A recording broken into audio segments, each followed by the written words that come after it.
match, and Davidson's done a great job with Nate Carr building up this program. Brought in a couple new coaches, Scott Joel and Joey Prada, who had success in the college level, and bringing in guys like Jonathan Milner to the RTC. They're very optimistic on the way this program's trending. Luke Passarelli facing off against 19th ranked 133-pounder Ethan Oakley in the duel's second bout. Passarelli, someone that's bumped up a weight class from 125.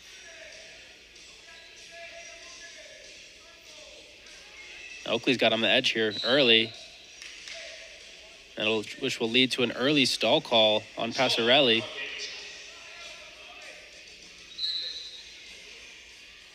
In the preseason Zoom, Nate Carr said Davidson's a program with a lot to prove. I think it's still up and coming, and you're hands-on there in the wrestling scene in Charlotte. What do you see? Yeah, the support around Davidson wrestling has grown a lot, just with the youth wrestlers in the area, and I know Nate Carr's super involved. I'm coaching at Dark Horse Wrestling Club. Earlier this week, Nate Carr stopped in and brought some of his guys over and said what's up, and he's just really growing the support around Davidson wrestling. I know there's no Queens wrestling in Charlotte anymore, so they're the sole university with wrestling in the Charlotte area, and they want to take it over and really build themselves into a powerhouse in North Carolina. Developing their RTC, brought their guys back over the summer, stayed on campus for 4 to 5 weeks. Job opportunities and internships, along with the great summer training that will lead to successful falls and then championships down the line. We got another stall call on Passarelli for not being able to build back up into his base, and that'll lead to a point for Oakley. Oakley's one of those guys who's just extremely gritty. He knows how to win. Wins a ton of close matches, clutch matches, and historically, if there was one knock on Oakley, I would just say it's scoring early in the matches. I'm subscribed to the Rob Cole newsletter, and he mentioned he wanted to see Oakley start scoring some more points early in the matches, and it's good to see him get a takedown and a tough ride here in the first. Did they deliver that by paperboy? It's on an email chain.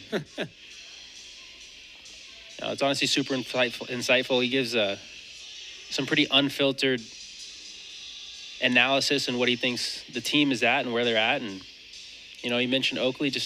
He knows how to win. He just needs to start earlier.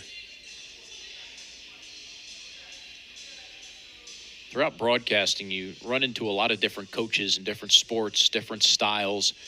And one thing I love about wrestling coaches, they are blunt and they are unfiltered, and they're not afraid to give it to you straight, which as broadcasters makes our life pretty easy.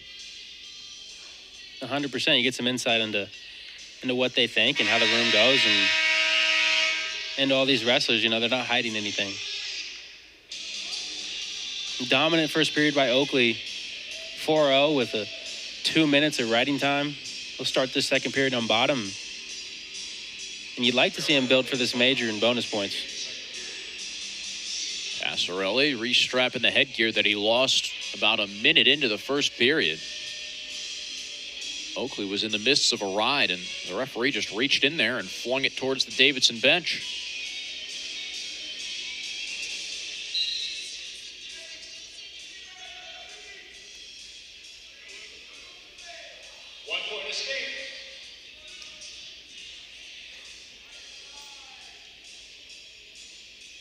Talked about Oakley winning big matches.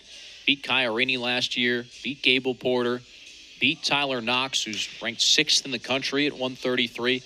Probably one of the deepest weight classes around the ACC, and even pound for pound across the country. Yeah, Oakley's right there with the best in the country. He's ranked 19th. He beat number 6 Knox from Stanford, and he can really beat anyone. And it seemed like last year every single match came down to the third period with him. And you're in for an exciting match when Oakley gets on the mat, and you just don't know how he's going to win. You just know he's going to win. That win over Arini here at Carmichael Arena came on a sudden victory stall call. Final score 2-1. Oakley's opening up this match a little bit, getting back to his front headlock, going head in the hole there. He had 2 back-to-back head in the hole front headlock takedowns. And another outside shot attempt leads to a front headlock go behind. You want to see Passarelli kind of slow this match down and not give away any easy points. Make everything tough. But Oakley, Cutting him loose, shooting again. Oakley's getting to his offense early. He's been listening to Rob Cole. Good transition. He's got him on his back here. This might be 6. Swipes coming through. The full 4 for Oakley. He's squeezing. He's elevating the leg. He looks close. There's the pin. He's got it. At 133 pounds, Ethan Oakley of North Carolina defeats Luke Passarelli of Davidson College by fall. Let's hear it for Tony Ethan. Ramos said last year it might have been 1980 the last time Ethan